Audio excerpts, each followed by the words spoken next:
శ్రీ గురుభ్యో నమ. వ్యాస విరచిత శ్రీమద్భాగవతంలో దశమ స్కందంలో నేడు మనం 36వ అధ్యాయం శ్లోక పారాయణం అభ్యాసం చేద్దాం.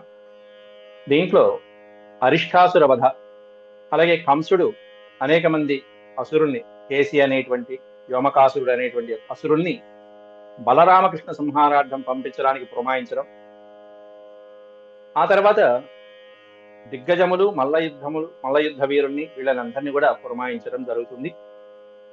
అంతేకంటే ముందుగా మధురలో ఒక ధనుర్యాగం అనేటువంటిది సంకల్పించి ఆ వంకతో బలరామకృష్ణుని మధురకి పిలిపించి ఇక్కడ వధించేటువంటి నెపంతో అక్రూరుని పిలిపించి, అక్రూరా వెళ్ళి బృందావనంలో బలరామకృష్ణుని వాళ్ళిద్దరిని పిలిస్తే మిగతా వాళ్ళకి అనుమానం వస్తుందేమో, వాళ్ళతో పాటుగా నందుడు మొదలైనటువంటి పెద్దవాళ్ళు ఎవరైతే ఉంటారో వాళ్ళని కూడా తీసుకుని త్వరగా ఇక్కడికి రా అని కంసుడు తన యొక్క ప్రణాళికనంతా కూడా అక్రూరుడికి చెప్పడం జరిగింది.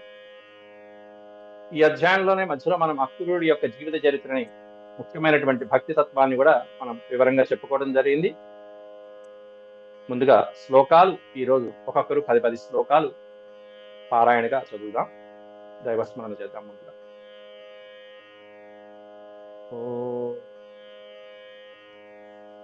శుక్లాంబరధరం విష్ణుం శశివర్ణం చతుర్భుజం ప్రసన్నవదనం ఛాయేత్ సర్వవిఘ్నోపశాంతయే వ్యాసం వసిష్ఠనప్తారం శక్తేః పౌత్రమకల్మషం పరాశరాత్మజం వందే సుఖతాతం తపోనిధిం వ్యాసాయ విష్ణురూపాయ వ్యాసరూపాయ విష్ణవే నమో వై బ్రహ్మనిధయే వాసిష్ఠాయ నమో నమః. నారాయణం నమస్కృత్య నరం చైవ నరోత్తమం దేవీం సరస్వతీం వ్యాసం తతో జయముదీరయే.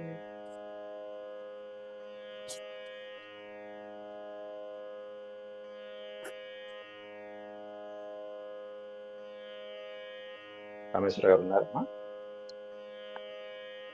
రామేశ్వర గారు ఉన్నాను సార్. నమస్కారం. నమస్కారం సార్. నమస్కారం.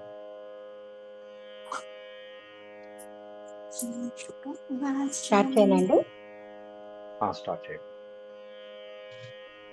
36వ అధ్యాయము అరిష్టాసుర వధ. కంసుడు శ్రీకృష్ణుని కడకు అక్రూరుని పంపుట. శ్రీశుక ఉవాచ అద తర్హ్యగతో గోష్ఠం అరిష్టో వృషభాసురగా మహీం మహాకకుత్కాయః కంపయన్ ఖురవీక్షతాం రంభమాణఃకరతరం పదాచ విలిఖన్మహీం ఉజ్జమ్య పుచ్చం వప్రాణి విషాణాగ్రేణ చోత్తరన్ కించిత్ సకృన్ముంచన్ మూత్రయన్ స్తబ్దలోచనగా యస్య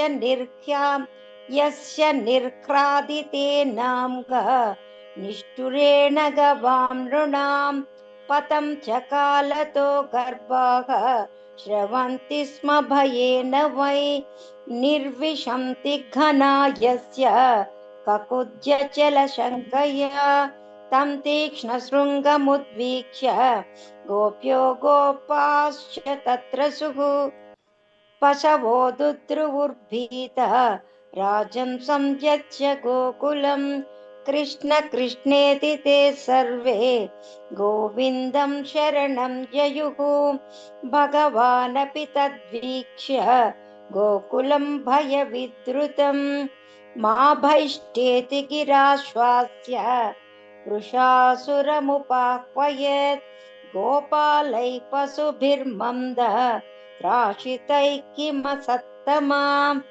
బలదర్పహాహం దుష్టానాం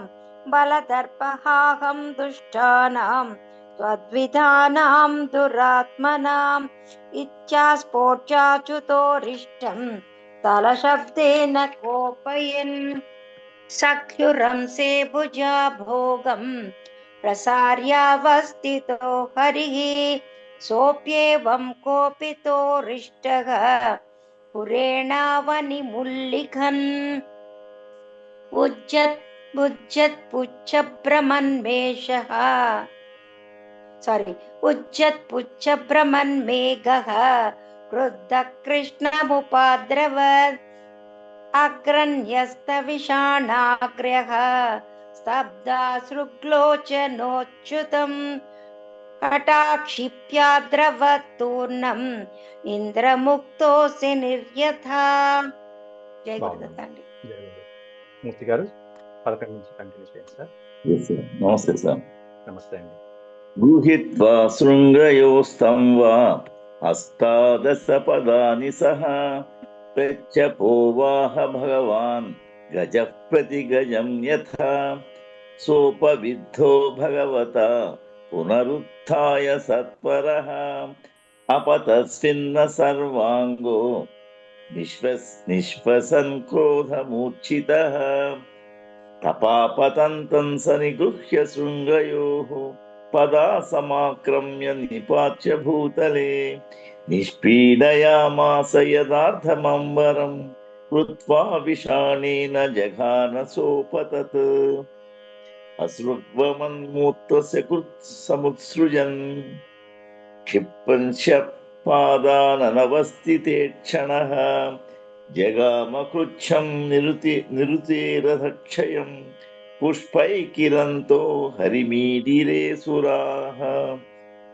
ఏవం కకుత్మినం హత్వా స్థూయమానస్వజాతిభిః వివేశ గోష్ఠం సబలో గోపీనాం నయనోత్సవః అరిష్టే నిహతే దైత్యే కృష్ణేనాద్భుతకర్మణా కంసా యథాహ భగవాన్ నారదో దేవదర్శనః యశోదాయాః సుతాం కన్యాం దేవక్యాః కృష్ణమేవ చ రామం చ రోహిణీ పుత్రం వసుదేవేన బిభ్యతాం న్యస్తౌ స్వమిత్రే నందే వై యాభ్యాంతే పురుషా హతాః నిశమ్య తద్భోజపతిః కోపాత్ ప్రచలితేంద్రియః నిశాతం అసిమా దత్త వసుదేవ జిఘాంసయా నివారితో నారదేన తత్సుతౌ మృత్యుమాత్మనః జ్ఞాత్వా లోహమయై పాశైః బబంధ సహ భార్యయా ప్రతియాతే తు దేవర్షౌ కంస ఆభాష్య కేసినం. బాగుంది. జై గురుదత్త. జై ముకుందమాల గారు, సుబ్బారావు గారు.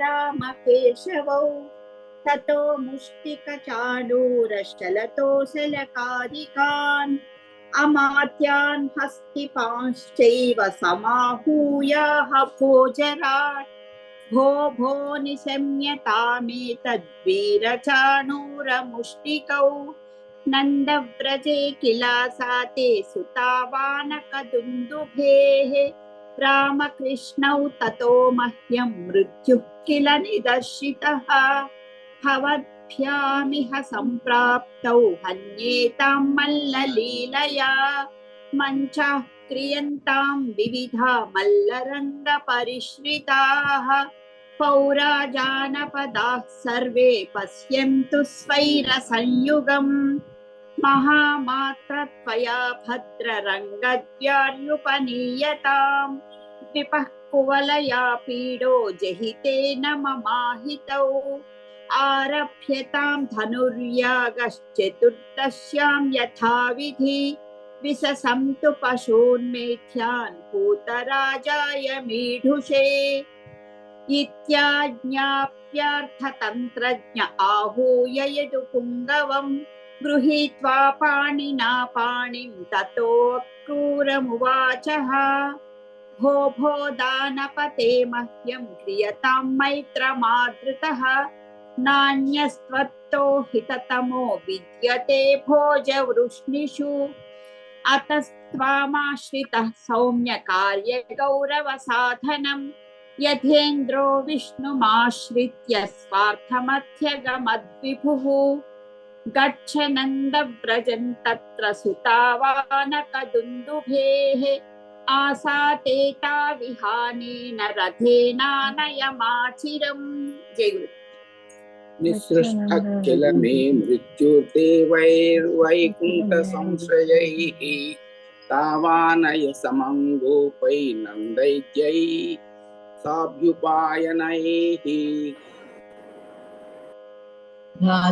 घातयिष्य इहानीतौ कालकल्पेन हस्तिना यदि मुक्तौ ततो मल्लैर्घातये वैद्युतोपमैः तयोर्निहतयोस्तप्तान् वसुदेव पुरोगमान् तद्बुन्धून्निहनिष्यामि वृष्णिभोज दशार्हकान् उग्रसेनं च पितरं स्थविरं राज्यकामुकम् तद्भ्रातरं देवकं च ये चान्ये विदिशो मम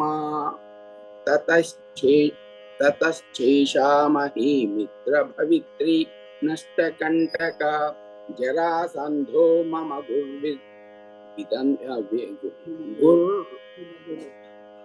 गुरुर्विविधो दविविधो सखा शम्भरो नरको बाणो मय्येव कृतसौहृदाः तैरहं सुरपक्षीयान् हत्वा भोक्ष्ये महीनृपान् एतज्ज्ञात्वा आनय क्षिप्रं रामकृष्णाविहार्भकौ धनुर्मखनिरीक्षाद्धं द्रष्टुं यदुपुरश्रियम् अक्रूर उवाच राजन्मनीषितं सद्र्यक्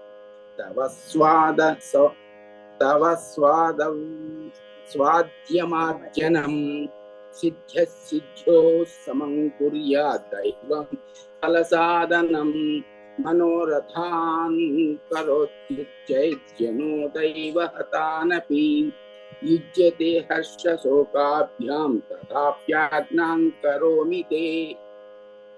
श्रीसुक उवाच एवमादिश्य चाक्रूरं मन्त्रिणश्च विसृज्य सः प्रविवेश गृहं कंसस्तथा क्रूरः स्वमालयम्।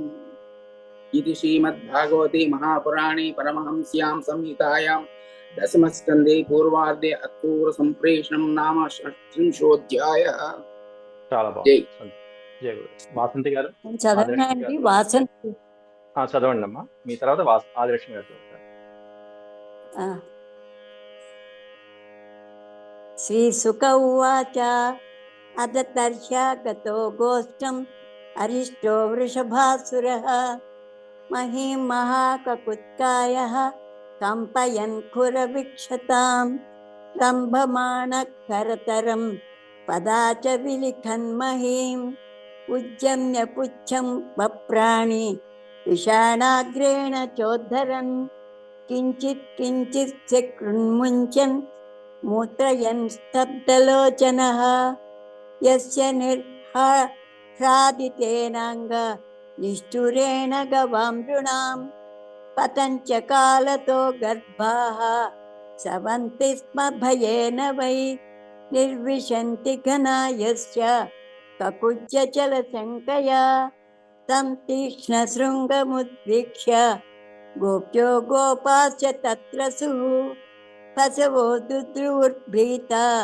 రాజన్ సంత్యజ్య గోకులం కృష్ణ కృష్ణేతి తే సర్వే గోవిందం శరణం జయుః భగవానపి తద్వీక్ష్య గోకులం భయవిద్రుతం మా భైష్ఠేతి గిరా సాస్య వృషాసురముపాహ్వయత్ గోపాలై పశుభిర్మంద త్రాసితై కిమ సత్తమా బలదర్పహాహం దుష్టానాం త్వద్విధానాం దురాత్మనాం ఇచ్ఛాస్ఫోట్యాచ్యుతోరిష్టం తలశబ్దేన కోపయన్ చక్షురంసే భుజా భోగం ప్రసార్యావసితో హరి సోప్యేవం కోపితోరిష్టః ఖురేణావనిముల్లిఖన్ ఉచ్యత్ పుచ్చభ్రమన్మేఘః క్రుద్ధః కృష్ణముపాద్రవత్ అగ్రన్యస్తవిషాణాగ్రః స్తబ్దాశ్రుగ్లోచనోచ్యుతం తటాక్షిప్యాద్రవత్తోర్ణ ఇంద్రముక్తో శనిర్యధా. ఓం బాగుంది, సంతోషం. జై గురుగారు. జై జై ఆంధ్రలక్ష్మి గారు చదవండి అమ్మా. మీ తర్వాత నమస్కారం. వాసంతి గారు, నమస్కారం గురువు గారు. మీ తర్వాత వనజ గారు ఉన్నారు, వనజ గారు చదువుతారు. ఆదిలక్ష్మి గారు చదవండి. నమస్కారం గురువు గారు. గృహీత్వా శృంగయోస్తంభా అష్టాదశ పదాని సహ ప్రత్యపోవాహ భగవాన్ గజః ప్రతి గజం యథా సోపవిద్ధో భగవతా పునరుద్ధాయ సత్వరః ఆపతత్సిన్న సర్వాంగో నిశ్వసన్ క్రోధమూర్ఛితః తమాపతంతం స నిగృహ్య శృంగయో. ఇది 4 లైన్లు వచ్చినప్పుడు ఎలా చదువుతారండి మీరు చదివేదిలో? ఒక్కసారి చెప్పరా, నాకు నచ్చుతుంది. అమాపతంతం సనిగృహ్య శృంగయో పదా సమాక్రమ్య నిపాత్య భూతలే. తమాపతంతం స నిగృహ్య శృంగయోః పదా సమాక్రమ్య నిపాత్య భూతలే నిష్పీడయామాస యదాద్రమంబరం కృత్వా విషాణేన జఘాన సోపతత్ అసృగ్భమన్మూత్రశకృత్ సముత్సృజన్ క్షిపంశ్చ పాదాననవస్థితే క్షణః జగామకృచ్ఛ్రం నిరుతేరధక్షయం పుష్పైకిరంతో హరిమీడిరే సురాః ఏవం కకుద్మినం హత్వా స్తూయమానస్వజాతిభిః వివేశగోష్ఠం సబలో గోపీనాం నయనోత్సవః అరిష్టే నిహతే దైత్యే కృష్ణేనాద్భుతకర్మణా కంసాయాథాః భగవాన్ నారదో దేవదర్శనః యశోదాయాः సుతాం కన్యాం దేవక్యాः కృష్ణమేవ చ రామం చ రోహిణీ పుత్రం వసుదేవేన బిభ్యత న్యస్తౌ స్వమిత్రే నందే వయ్యాభ్యాం తే పురుషా హతాః నిశమ్య తద్భోజపతిః కోపాత్ ప్రచలితేంద్రియః నిశాతమసిమాదత్త వసుదేవ జిఘాంసయా నివారితో నారదేన తత్సుతో మృత్యుమాత్మనః జ్ఞాత్వా లోహమహైపాశైః బబంధ సహ భార్యయా ప్రతియాతే తు దేవర్షౌ కంస ఆభాష్య కేశినం. ధన్యవాదాలు గురుగారు. వనజ గారు చదవండి అమ్మా. మీ తర్వాత సత్య గారు చదువుతారు. నేను చదువుతున్నాను. చదవండి. ప్రేషయామాస హన్యేతాం భవతా రామకేశవౌ తతో ముష్టికచాణూరా శలతో శలకాదికాన్ అమాత్యాన్ హస్తిపాంశ్చైవ సమాకూయాః భోజరాట్ భో నిశమ్యతామేతత్ వీరచాణూరముష్టికౌ నందవ్రజే కిలాసాతే సుతావానకదుందుభేః రామకృష్ణౌ తతో మహ్యం మృత్యుః కిల నిదర్శితః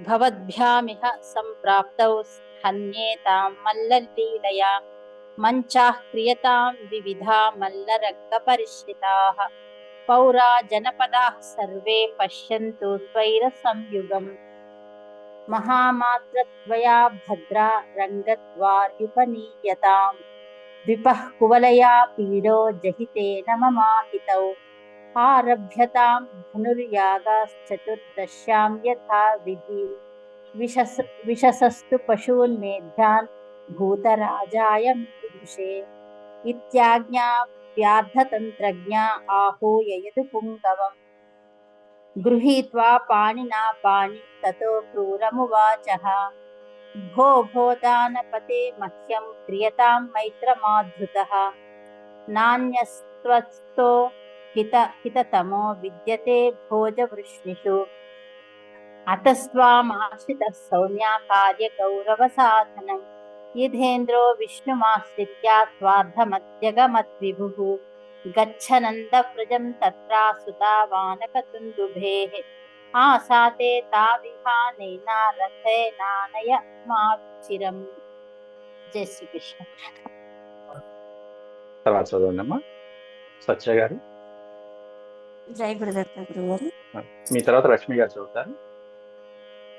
నిసృష్టః కిల మే మృత్యుః దేవైర్వైకుంఠ సంశ్రయైః తావానయ సమం గోపైః నందాద్యైః స్వాభ్యుపాయనైః घातयिष्य इहानीतौ कालकल्पेन हस्तिना यदि मुक्तौ ततो मल्लैः घातये वैच्युतोपमैः तयोर्निहतयोस्तप्तान् वसुदेव पुरोगमान् तद्बन्धून् निहनिष्यामि वृष्णिभोज दशार्हकान् उग्रसेनं च पितरं स्थविरं राज्यकामुकं तद्भ्रातरं देवकं च ये चान्ये विद्विषो मम ततश्चैषा महीमित्रा भवित्री नष्टकण्टका जरासन्धो मम गुरुः द्विविधोदयतः सखा शम्बरो नरको बाणो मय्येव कृतसौहृदाः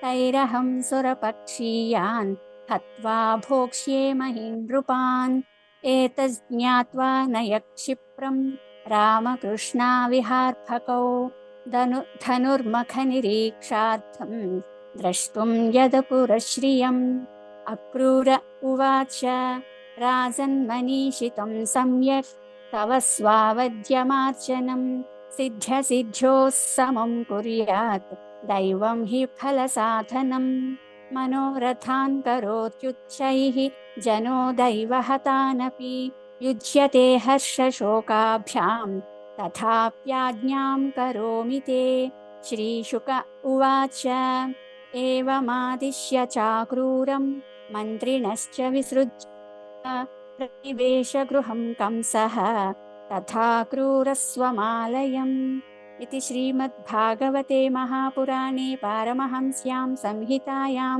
दशमस्कन्धे पूर्वार्धे अक्रूरसम्प्रेषण नाम 36 జై గురుదత్త. బాగుందమ్మా. లక్ష్మి గారు చదువుతారమ్మా, మీ తర్వాత ఋత్విక్ గారు చదువుతారు.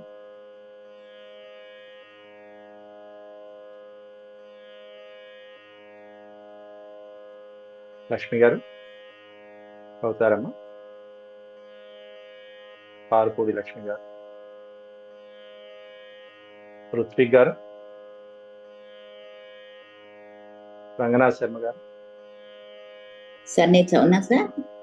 చదవండి అమ్మా, మీ తర్వాత శర్మ గారు చదువుతారు. చదువుతాం. శ్రీశుక ఉవాచ అథ తథ్యాగతో గోష్ఠామరిష్టో వృషభాసురః మహీమహాకకుత్కాయః కంపయన్ ఖురవిక్షతాం రంభమాణః ఖరతరం పదాచ విప్లీఖన్మహీం ఉద్యమ్య పుచ్చం వప్రాణి విషాణాగ్రేణ చోద్ధరన్ కించిత్ కృన్ముంచన్ మూత్రయన్ స్తబ్దలోచనః యస్య నిర్ఘ్రాదితేనాంగా నిష్ఠురేణ గవాం నృణాం పతం త్యకాలతో గర్భాః స్రవంతి స్మ భయేన వై నిర్విశంతి ఘనాయస్య కకుద్యచలశంకయా తం తీక్ష్ణశృంగముద్వీక్ష్య గోప్యో గోపాశ్చ తత్ర సుః పసవో దుద్రుక్ ఉద్భీతా రాజన్ సంత్యజ్య గోకులం కృష్ణ కృష్ణేతి తే సర్వే గోవిందం శరణం యయుః భగవానపి తద్వీక్ష గోకులం భయవిద్రుతం మా భైష్ణేతి గరాస్వాస్య పురుషాసురముపాహ్వయత్ గోపాలైః మా భైష్ణేతి గిరాస్వాస్య అంతేనా సార్? అంతే. మా భైష్ణేతి గిరాస్వాస్య కరెక్టేనా సార్? కరెక్టే వచ్చింది. మా భైష్ట అంటే భయపడవద్దు అని చెప్పి మంచి మాటలతో, మృదువైన మాటలతో ఆశ్వాస్య, వాళ్ళని ఆశ్వాసం శాంతింపజేసి అన్నట్టు. Okay sir. మా భైష్ఠేతి గిరాస్వాస్య వృషాసురముపాహ్వయత్ గోపాలైః పశుభిర్మంద త్రాసితైః కిమసత్తమా బలదర్పః దుష్టానాం తద్విధానాం దురాత్మనాం ఇత్యాస్ఫోట్యాచ్యుతో ఇష్టం తలశబ్దేన కోపయన్ सख्युरंसे भुजा भोगं प्रसार्यावस्थितो हरिः सोऽप्येवं कोपितोरिष्टः खुरेणावनिमुल्लिखन् उद्यत्सु च भ्रमन्मेषुः उद्यत्पुच्च भ्रमन्मेषुः मे भ्रमन्मेघः क्रुद्धः कृष्णमपाद्रवत् अग्रण्यस्तविषाणाग्रः स्तब्धासुलोचनोच्युतं कटाक्षिप्याद्रवत्तूर्ण मिन्द्रमुक्तोऽसि निर्यथा निर्यथा రంగనాథ్ శర్మ గారు చదువుతారు. నమస్కారం గురుగారు. Thank you. గృహీత్వా శృంగయోస్తం వా అష్టాదశ పదాని సహ ప్రత్యపోవాహ భగవాన్ గజః ప్రతిగజం యథా సోపవిద్ధో భగవతా పునరుత్థాయ సత్వరః ఆపతత్స్విన్న సర్వాంగో నిశ్వసన్ క్రోధమూర్ఛితః తమాపతంతం స నిగృహ్య శృంగయోః పదాసమాక్రమ్య నిపాత్య భూతలే నిష్పీడయామాస యదార్థమంబరం కృత్వా విషాణేన జఘాన సోపతత్ అసృగ్వమన్మూత్ర శకృత్సముత్సృజన్ క్షిపంశ్చ పాదాన్ననవస్థితే క్షణః జగామకృచ్ఛం నిరతే రథక్షయం పుష్పైః కిరంతో హరిమీడిరే సురాః ఏవం కుకుద్మినం హత్వా స్తూయమానః స్వజాతిభిః విశేషగోష్ఠం సబలో గోపీనాం నయనోత్సవః అరిష్ఠే నిహతే దైత్యే కృష్ణేనాద్భుతకర్మణా కంసాయాథాః భగవాన్ నారదో దేవదర్శనః యశోదాయాః సుతాం కన్యాం దేవక్యా కృష్ణమేవ చ రామం చ రోహిణీపుత్రం వాసుదేవేన బిభ్యత న్యస్తౌ స్వమిత్రే నందే వసుదేవేన బిభ్యత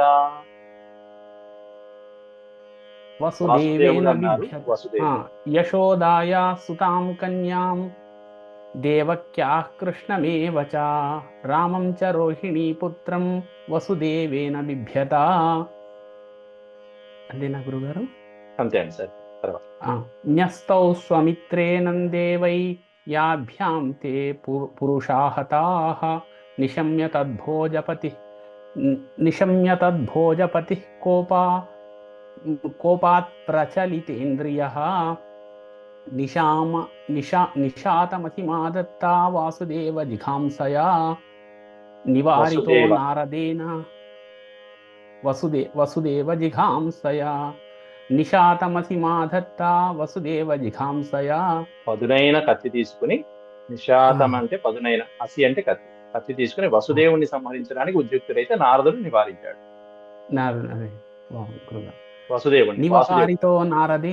నివారితో నారదేన తత్సుతౌ మృత్యుమాత్మనః జ్ఞాత్వా లోహమయైః పాశైర్బబంధ సహ భార్యయా ప్రతియాతే తు దేవర్షౌ కంస ఆభాష్య కేశినం. గురుగారు ఇంకెవరైనా చదివే వాళ్ళు ఉన్నారండి? ఇంకెవరైనా చదవచ్చు? ఇంకో 10 నిమిషాల టైం ఉంది. ఇంకెవరైనా ఉన్నారా చదివే వాళ్ళు, చదవాల్సిన వాళ్ళు? పూర్తి చేయమంటారండి? నేను చేయమంటాను సార్. ఇంకెవరైనా లేకపోతే చేయొచ్చు. ఇంకో 5 నిమిషాల టైం ఉంది, చదవచ్చు ఎవరైనా పర్వాలేదు.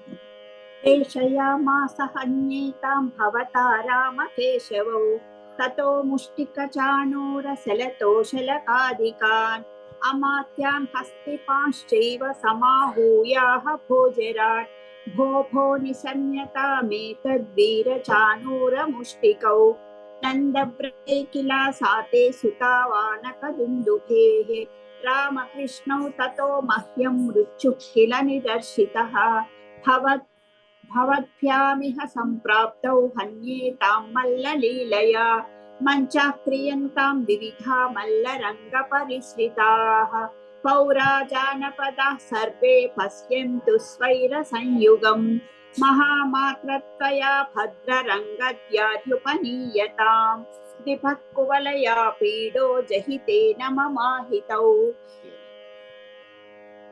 కంటిన్యూ చేయనండి, పూర్తిగా చదువుతారా? చదవండి. 30 వరకు చదివేసేయండి. 30 నుంచి చదవచ్చు. 30 నుంచి 30 దాకా మీరు చదవండి. 30 నుంచి పూర్తిగా చదవండి. आरभ्यतां धनुर्यागश्चतुर्दश्यां यथाविधि विससन्तु पशून्नेथ्यान् भूतराजाय मेढुषे इत्याज्ञाप्यार्थतन्त्रज्ञ आहूय यदुपुङ्गवम् गृहीत्वा पाणिना पाणिं ततो क्रूरमुवाचः भो दानपते मह्यं क्रियतां मैत्रमादृतः नान्यस्त्वत्तो हिततमो विद्यते भोजवृष्णिषु अतस्त्वामाश्रितः सौम्यकार्यगौरवसाधनं यथेन्द्रो विष्णुमाश्रित्य स्वार्थमध्यगमद्विभुः गच्छनन्दव्रजं तत्र सुतावानकदुन्दुभेः आसाते ताविहानेन रथेनानयमाचिरं. జయ గురు. చదవండి సార్ మూర్తి గారు. నిస్పృష్ట కిల మే మృత్యుః దేవైర్వైకుంఠ సంశయైః తావానయ సమం గోపైః కందాజ్యైః సాభ్యుపాయనైః ఘాతయిష్య ఇహ నీతో కాలకల్పేన హస్తినా యది ముక్తౌ తతో మల్లైః ఘాతయే వైద్యుతోపమైః తయోర్నిహతయోస్తప్తాన్ వసుదేవ పురోగమాన్ తద్బంధూన్ నిహనిష్యామి వృష్ణిభోజదశార్హకాన్ ఉగ్రసేనం చ పితరం స్థవిరం రాజ్యకాముకం తద్భ్రాతరం దేవకం చ ఏ చాన్యే విద్విషో మమ తతశ్చైషా మహీమిత్ర భవత్రీ నష్టకంటక జరాసంధో మమ గురుః విదూదయితః సఖా శంబరో నరకో బాణో మరొకసారి జరాసంధో. ఇక్కడ ఈ పదాన్ని విడతీస్తే గురుః ద్వివిదో